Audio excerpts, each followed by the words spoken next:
मैं गाड़ी में फुल तेज आवाज़ में गाने लगाकर अपने घर की तरफ जा रहा था। इस समय रात का 1 बज रहा था और ऐसे में रोड बिल्कुल खाली था। मैं तेज रफ्तार से अपनी गाड़ी को भगाता जा रहा था। मुझे किसी चीज़ का भी होश नहीं था। मैं अपने आप में ही गुम गाना गुनगुनाते हुए जा रहा था कि अचानक ही मुझे एक लड़की हाथ देते हुए बीच सड़क पर रोकने लगी। मैं हैरान हुआ कि इतनी रात को भला कौन है जो मुझे हाथ देकर रोक रहा है। रात के 1 बजे सुनसान रोड पर लड़की का क्या काम था? जरूर या तो वो लड़की किसी मुसीबत में थी या फिर कोई बड़ी गड़बड़ होने वाली थी। मुझे कुछ डर भी महसूस हुआ क्योंकि अक्सर ऐसे हादसे हो जाते हैं कि यूं सुनसान सड़क पर गाड़ी को रोक कर लूट लिया जाता है। और ऐसे कामों में ज़्यादातर लड़कियां ही इस्तेमाल की जाती हैं क्योंकि लड़कियों को देखकर मर्द हमेशा ही कमज़ोर पड़ जाता है और अपनी गाड़ी को रोककर उसे लिफ्ट देने की कोशिश करता है।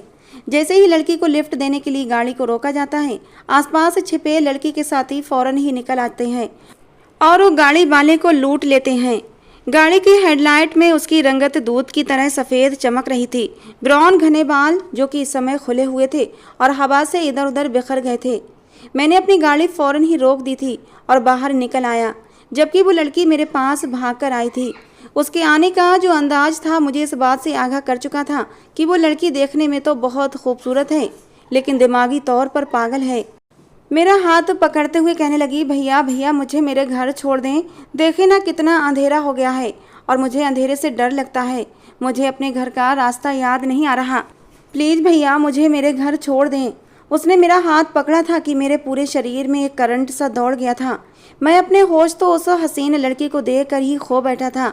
मेरी निगाह उसके ऊपर गई तो जैसे हटना भूल गई थी। ऐसी खूबसूरत लड़की लेकिन दिमागी तौर पर पागल थी और फिर क्यों सुनसान सड़क पर अकेली घूम रही थी। उसके होंठ गुलाब की पंखुड़ियों की तरह लाल थे, जबकि उसके चेहरे से ऐसा लग रहा था जैसे गुलाल बिखरा हुआ हो। एक पल को मेरा दिल चाहा क्यों ना उस लड़की के गुलाबी गालों को छूकर महसूस करूं, लेकिन मुझ में इतनी हिम्मत नहीं हुई। मैंने उस लड़के की तरफ देखा तो वो मेरी तरफ आस भरी नज़रों से देख रही थी। वो लगातार मुझसे विनती कर रही थी कि मुझे मेरे घर छोड़ दो। देखो ना कितनी रात हो गई है। ऐसे में मुझे उस बीच सड़क पर लड़की को छोड़ना ठीक भी नहीं लग रहा था, लेकिन अगर मैं उस लड़की को लिफ्ट देता तो यकीनन मैं बहक सकता था। मैं ज़रूर उसके साथ गलत कर जाता क्योंकि मेरा दिल मेरे काबू में नहीं था।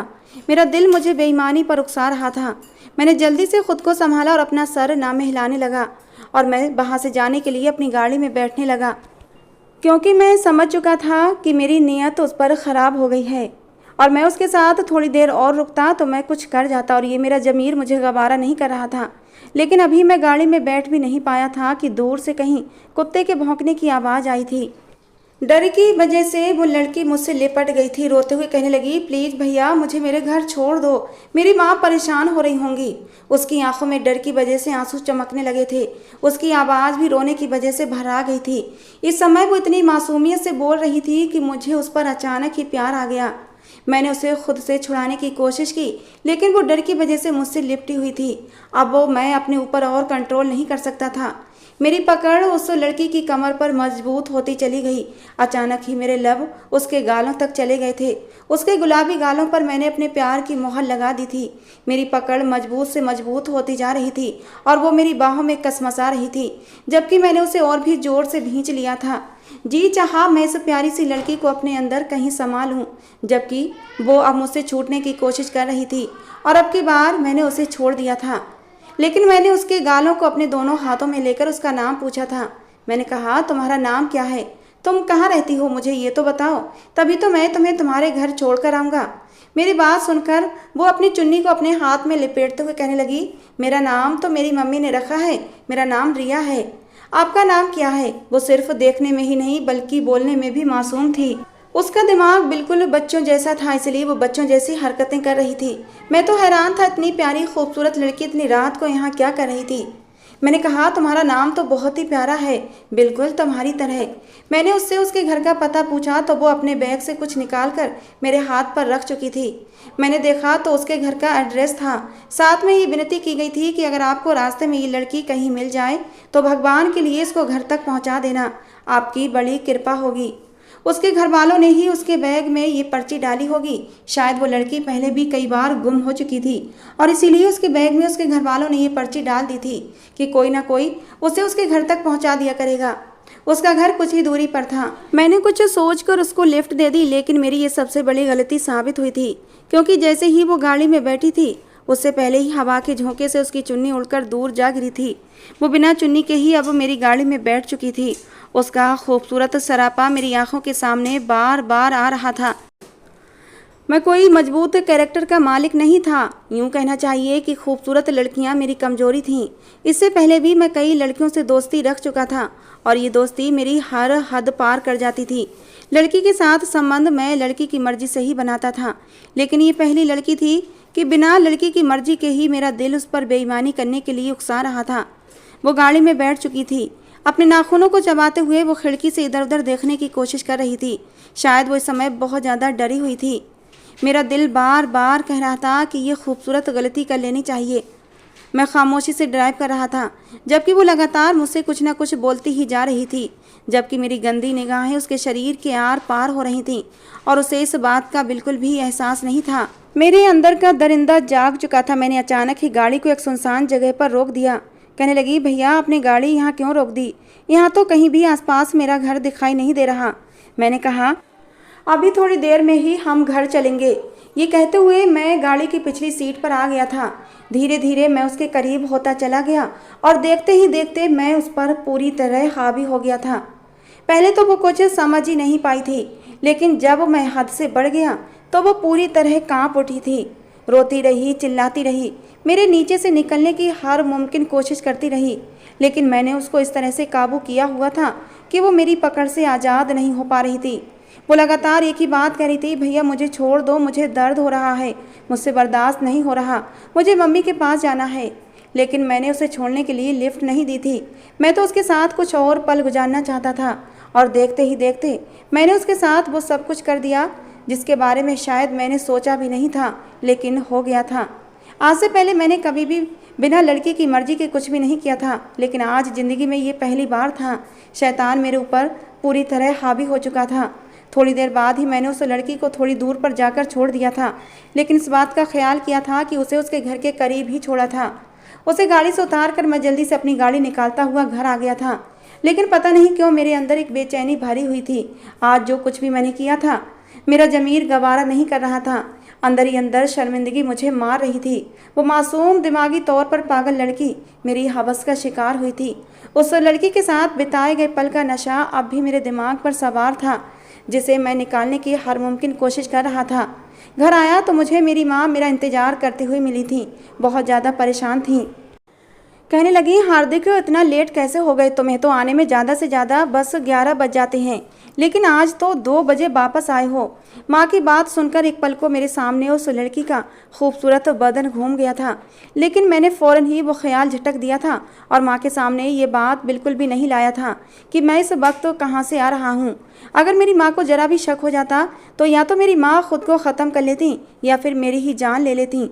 मेरी माँ ने कभी भी मेरी ऐसी परवरिश नहीं की थी, लेकिन पता नहीं क्यों मैं गलत राह पर चल पड़ा था।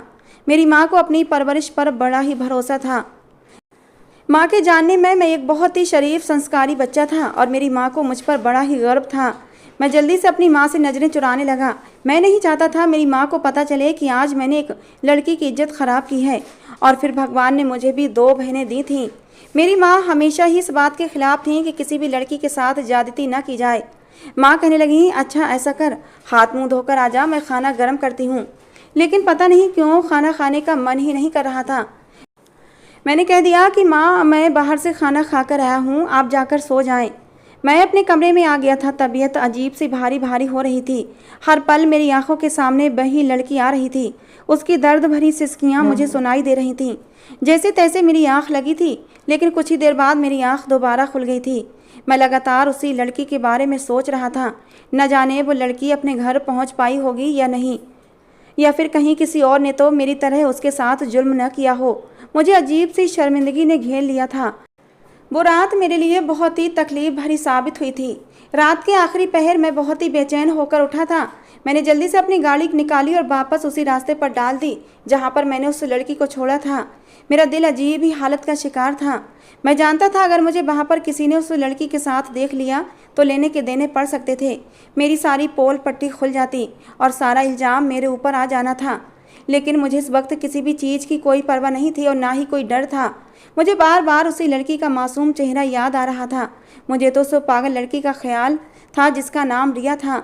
मैं फ़ौरन ही उसी रास्ते पर पहुंच गया था, लेकिन वहां जाते ही मेरा दिल बंद होने लगा था, क्योंकि वो लड़की वहां पर मौजूद ही नहीं थी।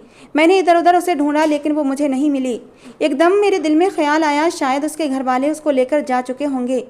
लेकिन दूसरा ख्याल यह भी आया कि रात के इस समय उसके घर वाले अगर उसके पास तक ना पहुंचे हों तो, और उससे पहले ही मेरे जैसा ही कोई दरिंदा उस लड़की के पास पहुंच गया हो तो, कहीं किसी और ने उस लड़की को अपनी दरिंदगी का निशाना ना बना लिया हो, कहीं उसे कोई अपने साथ ना ले गया हो, उस लड़की का क्या हुआ होगा। ये ख्याल ही मेरी जान लेने के लिए काफ़ी था। मेरा फर्ज बनता था कि मैं उस लड़की को उसके घर तक इज्जत के साथ पहुंचाकर आता, लेकिन मैंने ऐसा नहीं किया था, बल्कि उस मासूम लड़की की इज्जत को तार तार कर दिया था। उसकी मासूमियत उसे छीन ली थी। मैं बोझल कदमों से घर वापस आ गया था। सुबह तक मैं जागता रहा, क्योंकि मुझे बिल्कुल भी नींद नहीं आ रही थी। ऑफिस के समय भी मैं बिल्कुल खामोश था। मेरी माँ ने मेरे आगे नाश्ता रखा तो मैंने खामोशी से वो नाश्ता किया और ऑफिस के लिए निकल गया। दिल में एक अजीब सी शर्मिंदगी थी कि मुझे ऐसा नहीं करना चाहिए था। मैं अपनी हवस के हाथों मजबूर होकर ये गलत कदम उठा चुका था, लेकिन मेरा दिल अब मुझे अंदर ही अंदर भला बुरा कह रहा था। मेरे ऑफिस कलीग ने भी मेरी इस उदासी को महसूस कर लिया था। वो भी मुझसे कई बार पूछ चुके थे कि यार सब खैरियत तो है, तेरे घर पर कोई प्रॉब्लम तो नहीं हो गई। मैं बहुत ही शौक मिजाज का लड़का था, हर किसी से जल्दी ही घुल मिल जाता था। ऑफिस जाते ही पूरे ऑफिस को सर पर उठा लेता था। बॉस भी मुझसे बहुत ज़्यादा खुश रहते थे। अगर मुझसे ज़रा सी कोई गलती भी हो जाती तो मुझे माफ़ कर देते, क्योंकि मैं उनका पसंदीदा एम्प्लॉय था। मेरी वजह से ऑफिस के और लोगों का दिल भी लगा रहता था। लेकिन आज मुझे खामोश देखकर सब लोग ही हैरत का शिकार थे। मैंने पूरा दिन किसी से कोई बात नहीं की थी, क्योंकि मेरा दिल ही नहीं चाह रहा था किसी से बात करने का। शर्मिंदगी के एहसास ने मुझे इस तरह घेरा हुआ था कि मैं कुछ बोल ही नहीं पा रहा था। छुट्टी हुई तो मैं घर आ चुका था। मेरी माँ भी बार बार मुझसे यही पूछ रही थी कि हार्दिक सब खैरियत तो है, तू इतना परेशान क्यों है, और आज तू फिर से लेट आया है, कल भी लेट आया था और आज भी इतनी देर कर दी। ऑफिस से छुट्टी तो मेरी 9 बजे हो गई थी, लेकिन मैं घर जाने की हिम्मत ही नहीं जुटा पा रहा था, क्योंकि मेरी आंखों के सामने लगातार मेरी बहनों का चेहरा आ रहा था। वो पागल लड़की भी तो किसी की बहन हो सकती थी, किसी की बेटी थी। मुझे ऐसा नहीं करना चाहिए था। मैं एक पार्क में जाकर बैठ गया था। न जाने कितनी देर तक अपना सर हाथों में दिए बैठा रहा था। आते जाते लोग मुझे घूर घूर कर देख रहे थे। थक हार कर जब घर आया तो मेरी माँ का ये सवाल पूछना बनता था। मैंने माँ की तरफ एक नज़र देखा और खामोशी से अपने कमरे में चला गया। कमरे में आने के बाद अचानक ही मैं रो पड़ा था। तकिए में सर देकर मैं घुटी घुटी आवाज़ में रो रहा था। मेरी आंखों से आंसू बह रहे थे। मैंने एक ऐसा पाप किया था जिसकी कोई माफ़ी नहीं थी। मेरी गर्लफ्रेंड निशा का भी कई बार फ़ोन आ चुका था, लेकिन मैंने उसका फ़ोन पिक नहीं किया था। मुझे बार बार रिया का ही ख्याल आ रहा था। कितनी मासूम सी लड़की थी, कैसे मुझे भैया कहकर बात कर रही थी, और मैंने क्या किया, उसकी इज्जत को ही तार तार कर दिया। कैसे चीखते हुए वो मुझसे हाथ जोड़कर कह रही थी, भैया मुझे छोड़ दो, लेकिन मैंने उसकी एक ना सुनी थी। मैं इतना कैसे गिर सकता था। पता नहीं मेरे अंदर इतनी हवस क्यों भर गई थी कि मुझे कुछ भी दिखाई नहीं दे रहा था। मेरी गर्लफ्रेंड निशा मेरे एक इशारे पर मेरे साथ कहीं भी चलने के लिए तैयार हो जाती। फिर मैंने उस लड़की से ही अपनी हवस क्यों बुझाई थी। मेरे ऊपर शैतान सवार क्यों हुआ था। मैं अपने बालों को अपनी मुट्ठियों में जकड़े हुआ था, खुद को बहलाने की कोशिश कर रहा था, लेकिन किसी भी पल मैं खुद को बहला नहीं पा रहा था। इस बात को 2 दिन गुजर गए थे, लेकिन इन 2 दिनों में ही मेरी हालत ख़राब हो गई थी। शायद यही मेरी सज़ा थी कि मैं तिल तिल मरूं। मैं पूरी रात जागते हुए गुजार देता था। वक्त का काम है गुजर जाना, और वो अपनी रफ्तार से गुजर रहा था, लेकिन अभी तक दिमाग से रिया नाम की लड़की निकल नहीं पाई थी। मैं रोज़ रात को उस रोड पर ज़रूर जाता था जहाँ पर मैंने उसे छोड़ा था। पता नहीं क्यों मेरा दिल चाहता कि एक बार मैं उस लड़की को देख लूँ, अपनी आंखों को तसल्ली कर लूँ कि वो लड़की अब ठीक है या नहीं। लेकिन वो लड़की मुझे दोबारा नहीं मिली थी। मैंने रातों को अब सोना छोड़ दिया था। मेरा खाना पीना भी अब छूट चुका था। पहले जो मैं हंस हंस कर बातें किया करता था, अब बिल्कुल गुमसुम होकर रह गया था।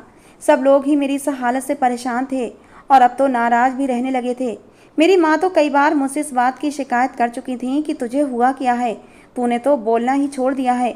आखिर तुझे परेशानी क्या है, कम से कम मुझे तो बता, मैं तेरी परेशानी दूर करने की कोशिश करूँगी। मेरी बहनें भी मुझसे कई बार सवाल कर चुकी थीं कि भैया आपको हुआ क्या है, आप हमसे बात क्यों नहीं करते? आप ना बात करते हैं ना हंसते हैं। मुझे अपनी बहनों को देखकर उस लड़की का चेहरा और भी तेजी से याद आता था, लेकिन मैं अपने अंदर छिपे इस राज को किसी को बता भी नहीं सकता था। और मुझे आखिरी रास्ता अब यही नजर आया कि मैं अपने किए गए पाप की माफ़ी भगवान से जाकर मांग लूँ। हो सकता है भगवान मुझे माफ़ कर दें तो शायद मेरे दिल को चैन आ जाए। मैं न जाने कितने समय के बाद मंदिर गया था। वहाँ मैंने कितनी देर तक भगवान के सामने खड़े होकर अपने किए गए पाप की माफ़ी मांगी थी। रो रो कर मैंने भगवान से विनती की थी कि हे भगवान, मेरे किए गए पाप को माफ़ कर दे और उस लड़की से मेरी एक मुलाकात करवा दे। मैं उससे भी माफ़ी मांग लूँ तो शायद मेरे बेचैन दिल को सुकून आ जाए। और भगवान को शायद मेरी हालत पर दया आ गई थी। कहने को तो मैंने बहुत बड़ा गलत काम किया था, लेकिन मैं अपनी गलती मानता था और उसकी माफ़ी भी चाहता था। लेकिन इससे पहले मैं उस लड़की को अपनी आंखों के सामने सही सलामत भी देखना चाहता था और उसे अपने सामने बिठाकर अपने पाप की माफ़ी मांगना चाहता था। लेकिन वो लड़की मुझे मिल नहीं रही थी। एक दिन मेरी प्रार्थना स्वीकार हो गई। रात भर उस लड़की के बारे में सोचते सोचते मैं कब नींद में गुम हुआ मुझे पता ही नहीं चला। बहुत दिनों के बाद मुझे सुकून की नींद आई थी। सुबह मेरी आँख खुली तो मैं हैरान था कि मुझे इतनी अच्छी नींद कैसे आ गई और मैं कैसे सो गया। भले मैं दिन भर कितना भी काम करता, लेकिन मुझे रातों को नींद नहीं आती थी। लेकिन आज मैं बहुत हैरान था। खैर, मैंने सारी चीज़ों को अपने बैग में जल्दी जल्दी डाला और ऑफिस के लिए तैयार हो गया। आज मैं बहुत लेट हो चुका था। भले ही मैं ऑफिस में बॉस का पसंदीदा एम्प्लॉय था, लेकिन रेगुलर टाइम से ना आने वाले एम्प्लॉय से बॉस बहुत ज़्यादा नाराज़ रहते थे। इसलिए मैं जल्दी जल्दी नाश्ता किया और ऑफिस के लिए निकल आया था। लेकिन ऑफिस में दाखिल होते ही जो खबर मुझे मिली थी, मैं एक पल को डर गया था। मुझे बताया गया कि बॉस काफ़ी देर से तुम्हारा इंतज़ार कर रहे हैं और मुलाकात करना चाहते हैं। एक पल के लिए मैंने अपने दिमाग पर जोर डाला कि मैंने कोई गलती तो नहीं कर दी। मेरी प्रेजेंटेशन तो ठीक थी, लेकिन सब कुछ ठीक था। मैंने एक गहरी सांस ली और ख़ुद को हालात के ऊपर छोड़ दिया। मैंने सोचा शायद मेरे देर के आने की वजह से बॉस मुझसे नाराज़ होंगे और अब मुझे डांट पड़ने वाली थी। मैंने खुद को डांट के लिए तैयार किया। मैं धीरे से बॉस के दरवाजे पर दस्तक दी तो उन्होंने मुझे अंदर आने के लिए कहा। मैंने एक गहरी सांस ली और उनके केबिन में दाखिल हो गया, जबकि वो अपनी कुर्सी पर बैठे हुए काफ़ी परेशान लग रहे थे। मैंने अंदर आते ही उन्हें गुड मॉर्निंग किया और फ़ौरन ही अपनी प्रॉब्लम भी बता दी कि आज मुझे बहुत दिनों बाद सुकून की नींद आई थी, इसीलिए मेरी आंख नहीं खुल पाई। देर से आने के लिए माफ़ी चाहता हूँ, आगे से मैं ख्याल रखूँगा। जबकि उन्होंने मेरी आवाज़ सुनकर झटके से सर उठाया था और मेरी बात पर ना में सिर हिलाते हुए कहने लगे, अरे नहीं हार्दिक, मैंने तुम्हें इसलिए नहीं बुलाया कि तुम लेट हो, बल्कि मैं तुमसे बहुत ज़रूरी बात करना चाहता हूँ। प्लीज़ बैठ जाओ। आज उनके बोलने का अंदाज बहुत ही नरम था। वैसे भी वो मुझसे बहुत ही नरम शब्दों में बात करते थे, लेकिन आज तो उनके बोलने में कुछ अलग ही बात थी। मैंने अपने सर को हैरान नज़रों से देखा था कि आज उन्हें हुआ क्या है और वो मुझसे ऐसी कौन सी बात करना चाहते हैं। मैंने ना समझी की हालत में कुर्सी पर बैठ गया था और बॉस के बोलने का इंतजार करने लगा। थोड़ी देर तक बॉस अपने अंदर बोलने की हिम्मत पैदा करते रहे। फिर कहने लगे, देखो हार्दिक, तुम बहुत अच्छे लड़के हो। मैंने जब से तुम्हें जॉब पर रखा है, मेरे लिए तुम हमेशा ही लकी साबित हुए हो। तुम्हारा कैरेक्टर, तुम्हारे बात करने का अंदाज, तुम्हारा केयरिंगपन मुझे बहुत पसंद है। इसीलिए मैंने कभी भी तुम्हें ना डांटा है और ना ही किसी गलती पर तुम्हें सज़ा दी है। इसका मतलब सिर्फ ये है कि मैं तुम्हें बहुत पसंद करता हूँ और आज मैंने किसी खास मकसद के लिए तुम्हें चुना है। मुझे बॉस की बातें बिल्कुल भी समझ नहीं आ रही थीं, क्योंकि वो कुछ ज़्यादा ही बात को घुमा रहे थे। मैंने बॉस से कहा कि आपको कोई भी बात करने के लिए बात को घुमाने की ज़रूरत नहीं है। सर, आपको जो भी प्रॉब्लम है आप मुझे बता सकते हैं। मैं हर मुमकिन कोशिश करूँगा कि आपकी प्रॉब्लम को हल कर दूँ। उन्होंने एक नज़र मुझे देखा और कहने लगे, देखो हार्दिक, मुझे तुमसे एक बहुत ही ज़रूरी बात करनी है। मुझे पूरा विश्वास है कि तुम मेरी बात को ठुकराओगे नहीं, बल्कि मेरी बात को समझने की कोशिश करोगे। मैंने सर को हाँ में हिलाया और उन्हें बोलने का इशारा किया। उन्होंने मेरी तरफ एक बार फिर देखा और कहने लगे, हार्दिक, मेरी एक बहन है। मैं चाहता हूँ तुम मेरी बहन से कॉन्ट्रैक्ट मैरिज कर लो। मैंने बॉस को हैरान नज़रों से देखा था। मैंने कहा, क्या मतलब कॉन्ट्रैक्ट मैरिज? बॉस कहने लगे, हाँ, मैं चाहता हूँ मेरी बहन के साथ तुम कॉन्ट्रैक्ट मैरिज करो और बाद में जब मैं कहूँ तो तुम उसे छोड़ देना। इस कॉन्ट्रैक्ट मैरिज के पीछे एक बहुत बड़ी वजह है। उसकी उम्र सिर्फ 18 साल है, लेकिन किसी ने उसके साथ ज़बरदस्ती की है। वो दिमागी तौर पर ठीक नहीं है, लेकिन वो देखने में बिल्कुल ठीक ठाक लगती है। बहुत ही प्यारी सी बहन है मेरी, लेकिन जब से उसके साथ किसी ने जुल्म किया है वो एकदम बीमार सी होकर रह गई है। उसका दिमाग छोटे बच्चों की तरह है। उसका इलाज भी चल रहा है। डॉक्टरों ने उम्मीद भी दिलाई है कि वो ठीक हो सकती है। उसकी हालत भी ठीक होती जा रही है। 5 दिन हो गए हैं और मेरी बहन ने कुछ भी नहीं खाया पिया है। जब से किसी दरिंदे ने उसके साथ जुल्म किया है वो बिस्तर से लग गई है। रातों को चीखें मार मार कर उठ जाती है।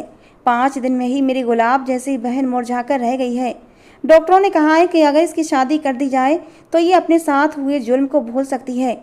और इसके अलावा डॉक्टरों को उम्मीद है कि शादी होने के बाद उसका दिमाग नॉर्मल लोगों की तरह हो सकता है। इसीलिए मैं चाहता हूँ कि तुम मेरी बहन से शादी कर लो। तुम ही ये एक ऐसे इंसान हो जिस पर मैं भरोसा कर सकता हूँ।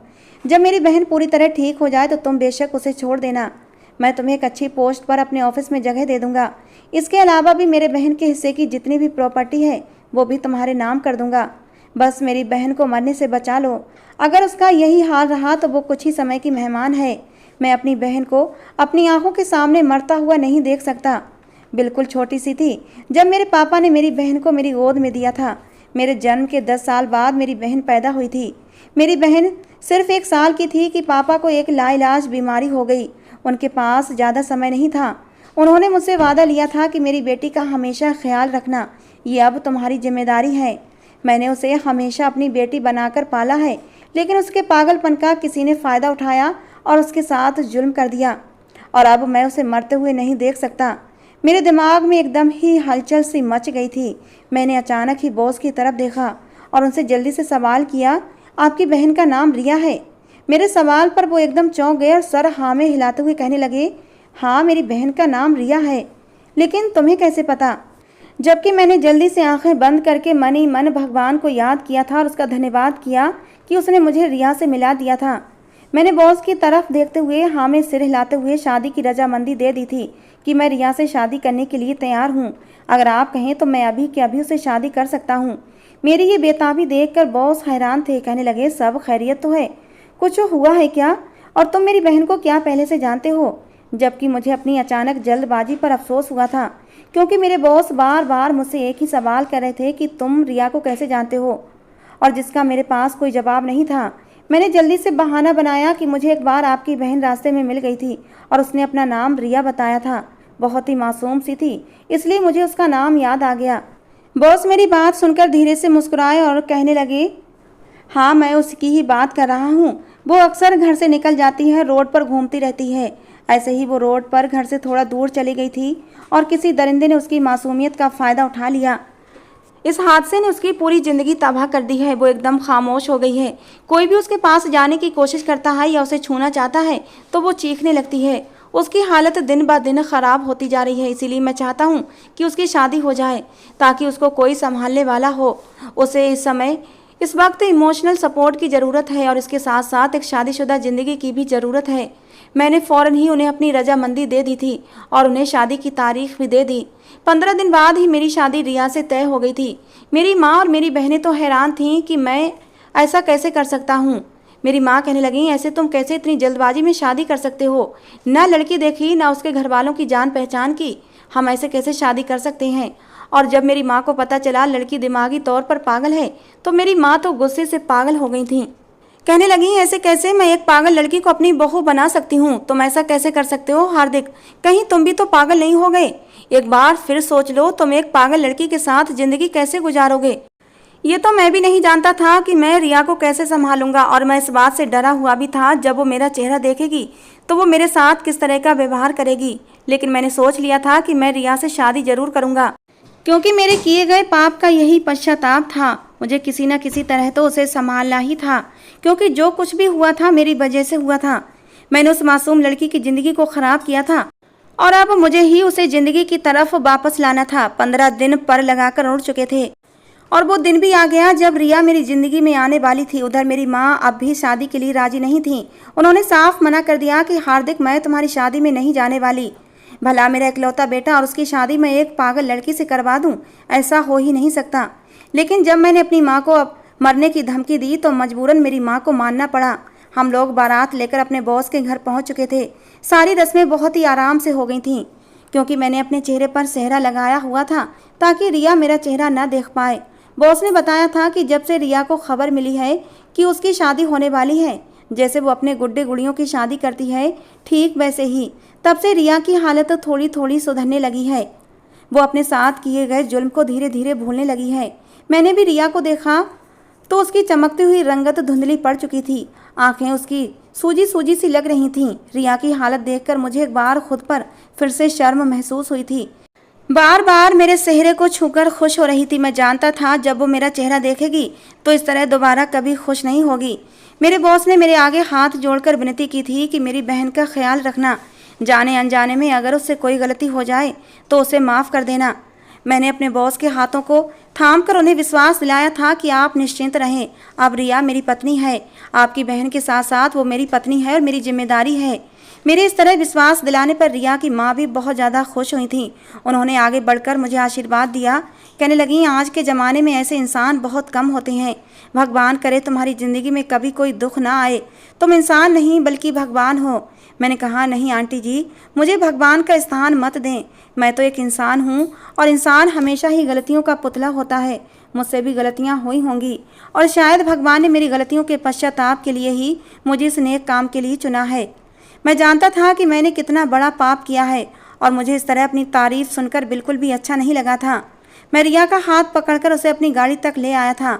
आज मेरी ज़िंदगी की हसीन रात थी, लेकिन जो लड़की मेरी ज़िंदगी में आई थी शायद उसे इस रात का मतलब भी पता नहीं था। मैंने एक गहरी सांस ली और कमरे में दाखिल हुआ। मेरे सोचने के ठीक अनुसार जैसे ही रिया ने मेरा चेहरा देखा था, वो चीखती चिल्लाती हुई मुझसे दूर हटने लगी थी। बार बार नामे सिर हिलाते हुए एक ही बात बोल रही थी कि नहीं, मेरे करीब मत आओ, मुझे परेशान मत करो, भैया मुझे दर्द हो रहा है, मेरे करीब मत आओ। मुझे फिर से वही रात याद आ गई थी और मेरी आंखों में आंसू भर आए थे। मैं खामोशी से उसके पास बैठ गया। जब वो चीख चीख कर थक गई तो मेरे पास ही बैठ गई और रोते हुए कहने लगी, मुझे बहुत दर्द होता है, प्लीज़ मेरे साथ वो काम अब दोबारा मत करना, मुझे जाने दो, मुझे मेरे घर जाना है। मैंने उसके चेहरे पर हाथ रखा और उसे प्यार से कहने लगा, मैं तुम्हारे साथ कुछ भी नहीं करूँगा रिया, मैं हूँ ना, अब मैं तुम्हें बिल्कुल भी तकलीफ़ नहीं दूंगा। तुम्हारी सारी तकलीफ़ों को दूर करने के लिए ही मैंने तुम्हें अपनी ज़िंदगी में शामिल किया है। मुझे माफ़ कर दो रिया। उस दिन पता नहीं मुझे क्या हो गया था जो मैंने तुम्हारे साथ हैवानियत बरती थी। अब तुम्हें कुछ भी नहीं होने दूंगा, तुम्हें कोई भी तकलीफ़ नहीं पहुँचाऊँगा। ये कहते कहते मैंने रिया के आंसू अपने हाथों से साफ़ किए थे। उसके सर को अपने सीने से टिका लिया था। वो भी शायद रोते रोते थक चुकी थी और मेरे सीने से लग गई थी। वो अब भी सिसक रही थी। सिसकते हुए भी उसके मुंह से यही निकल रहा था, तुम बहुत बुरे हो, तुमने मुझे बहुत दर्द दिया था, मैं तुम्हें कभी भी माफ़ नहीं करूँगी। रिया की ये सिसकियाँ सुनकर मेरी आंखों में भी आंसू आ गए थे। मैंने तो ऐसी लड़की को अपनी हवस का निशाना बनाया था जिसे इस बारे में कुछ भी पता नहीं था, जिसको अपना भी होश नहीं था। मैं काफ़ी देर तक उसे अपने सीने से लगाए बैठा रहा। ये रात मेरे लिए बहुत ही दर्द भरी थी क्योंकि मेरी पत्नी मेरी बाहों में रात भर सिसकती रही थी।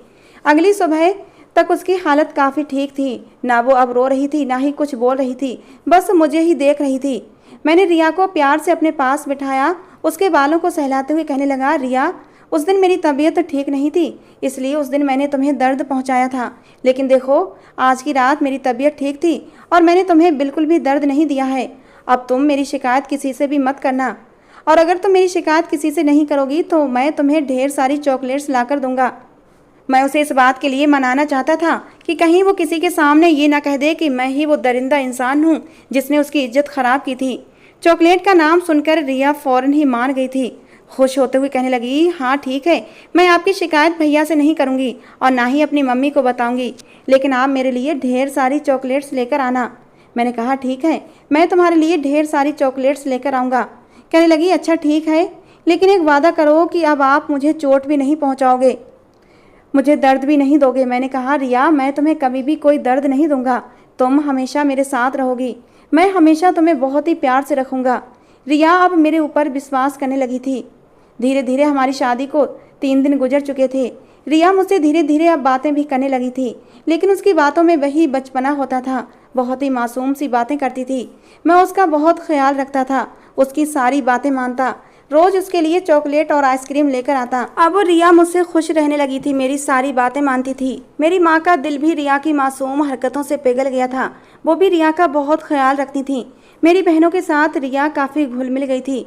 मेरे घर का माहौल रिया को बहुत पसंद आया था। अब तो वो अपने घर भी जाना पसंद नहीं करती थी। रात को भी वो हमेशा मेरे बेड पर मेरे साथ लगकर ही सोती थी, क्योंकि वो बहुत जल्दी डर जाया करती थी। लेकिन बहुत बड़ा अचंभा था कि अब मुझे रिया के टच होने पर कोई भी एहसास नहीं जागते थे। शायद मेरे अंदर की हवस ख़त्म हो गई थी। मैं उसे किसी नाजुक कांच की गुड़िया की तरह अपनी बाहों में संभाल कर उसके सर को सहलाते हुए सुला देता था, और जब वो सो जाती तो उसके सर के नीचे से अपना हाथ निकाल कर मैं भी सो जाता था। मुझे अब रिया से शारीरिक संबंध बनाने की कोई भी हवस नहीं थी। लेकिन एक बात मुझे बहुत तकलीफ देती थी, जब मैं सोचता कि रिया के साथ मेरी कॉन्ट्रैक्ट मैरिज है। जब भी मुझे इस बात का ख्याल आता मेरा दिल बेचैन हो जाता था, क्योंकि बॉस के साथ मेरी यही बात हुई थी कि जैसे ही रिया ठीक हो जाएगी मैं उसे छोड़ दूंगा। लेकिन अब मेरा दिल रिया को छोड़ने का नहीं करता था। रिया मेरे दिल की धड़कनों में बसने लगी थी, मेरे खून में ज़िंदगी बनकर दौड़ने लगी थी। मैं उसे किसी भी कीमत पर छोड़ना नहीं चाहता था। मैंने फैसला कर लिया था कि मैं बॉस से बात करूंगा कि रिया अब हमेशा मेरी पत्नी बनकर रहेगी। और जब मैंने अगले दिन बॉस से बात की तो वो बहुत हैरान हुए थे। कहने लगे, हार्दिक, ये तो बहुत ही अच्छी और खुशी की बात है। मैंने तो ये सोचकर ये कॉन्ट्रैक्ट मैरिज वाली बात की थी कि कोई भी गैरतमंद लड़का कभी भी ऐसी लड़की से शादी करना पसंद नहीं करेगा जो पहले से ही अपनी इज्जत गंवा चुकी हो। और तुम सब सच्चाई जानते हुए भी रिया को हमेशा के लिए अपने साथ रखने के लिए तैयार हो। ये तो मेरे लिए बहुत ही बड़ी खुशी की बात है। तुम्हारा ये एहसान मैं कभी भी नहीं भूलूंगा। मैंने बॉस को नहीं बताया था कि रिया की इज्जत खराब करने वाला मैं ही इंसान था, और मैं पूरी ज़िंदगी इस बात को अपने दिल में ही राज बनाकर रखना चाहता था। मैं बहुत ही रिलैक्स होकर घर आ चुका था। पहली बार मैंने रिया को अपनी बाहों में समेटकर उसको महसूस किया था कि रिया अब सिर्फ मेरी है, मुझसे कहीं भी दूर जाने वाली नहीं थी। रिया भी चहकते हुए कहने लगी, क्या बात है हार्दिक, आज आप मुझे इस तरह गले क्यों लगा रहे हैं? मैंने कहा, रिया, क्योंकि आज मुझे तुम पर बहुत प्यार आ रहा है। आज मैं तुम्हें आइसक्रीम खिलाने बाहर ले जाऊंगा। रिया खुशी से चहकने लगी और फौरन ही मेरे साथ चलने को तैयार हो गई थी। समय धीरे धीरे गुजरता जा रहा था। दवाइयों से और मेरी मोहब्बत से रिया पर बहुत असर पड़ा था। रिया धीरे धीरे ठीक होने लगी थी और कुछ ही महीनों में रिया की हालत एकदम ठीक हो गई थी। और उस रात भी मैं रिया को अपने साथ लगाए सुलाने की कोशिश कर रहा था। जब मुझे अपनी गर्दन पर रिया के होंठों का स्पर्श महसूस हुआ था, मैं एकदम से चौंक गया था। मैंने रिया की तरफ देखा, उसकी आंखों में नशा उतरा हुआ था। मैंने कहा, रिया, क्या हो गया है आज तुम्हें? कहने लगी, कुछ नहीं, बस मुझे आज तुम पर बहुत प्यार आ रहा था तो मैंने तुम्हें प्यार कर लिया। ये कहते हुए रिया ने मुझे फिर से चूमना शुरू कर दिया था। रिया की ये हरकत देखकर मैंने भी अचानक ही रिया को अपनी बाहों में कसकर समेट लिया था। रिया की मर्जी मैं समझ चुका था। आज की रात हमारी खुशियों भरी रात थी। हमारी शादीशुदा ज़िंदगी की नई शुरुआत थी और आने वाली ज़िंदगी बस खुशियों से भरी थी, जहाँ गम के साए भी नहीं थे। दोस्तों, आज की हमारी ये कहानी आपको कैसी लगी ज़रूर बताना। पसंद आई हो तो प्लीज़ लाइक करना। रोज़ एक नई कहानी सुनने के लिए हमारे चैनल को भी सब्सक्राइब करना। कहानी को पूरा अंत तक सुनने के लिए आप लोगों का बहुत बहुत धन्यवाद। दोस्तों, मिलते हैं अगली किसी नई कहानी के साथ।